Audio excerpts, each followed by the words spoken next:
In kaasfabrieken gaat het ontkorsten van kazen nu nog meestal handmatig. Daar moet een einde aan komen, zo vindt in elk geval Groba in Ittevoort. Het bedrijf komt nu met een gerobotiseerde ontkorstmachine op de markt. De eerste in de wereld, zo zeggen ze zelf. We brengen eigenlijk elke kaas individueel in beeld middels vision technologie. Daar wordt een beeld gegenereerd op basis van laserscanning.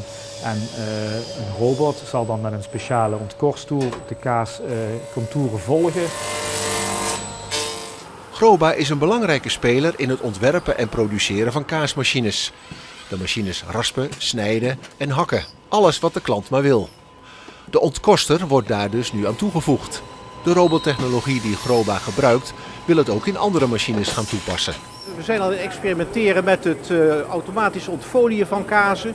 Dus het insnijden van de kaas en het afnemen van de folie van die kaas door middel van robot- en vision technologie. Robottechnologie is toch wat de klant in toenemende mate wilt hebben. Het is redelijk storingsvrij. 24 uur per dag kan ermee gedraaid worden, 7 dagen per week. Dus dat is ontzettend belangrijk voor klanten. De zogenoemde vision-technologie is ook financieel interessant. Want bij het handmatig verwijderen van kaaskosten gaat nog veel kaas verloren. Bij de nieuwe technologie is het afval minimaal. En dat levert weer geld op voor de kaasfabrikanten. Nou, je ziet hier wat er van de kaas komt. Flinterdunne korst. De kaas wordt eigenlijk onbeschadigd ontkorst middels onze nieuwe technologie. En dat is wat de klant wil zien. Een mooie kaas zonder beschadigingen en flinterdunne korst.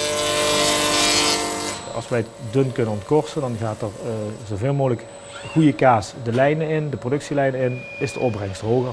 Het bedrijf verwacht veel van de nieuwe technologie.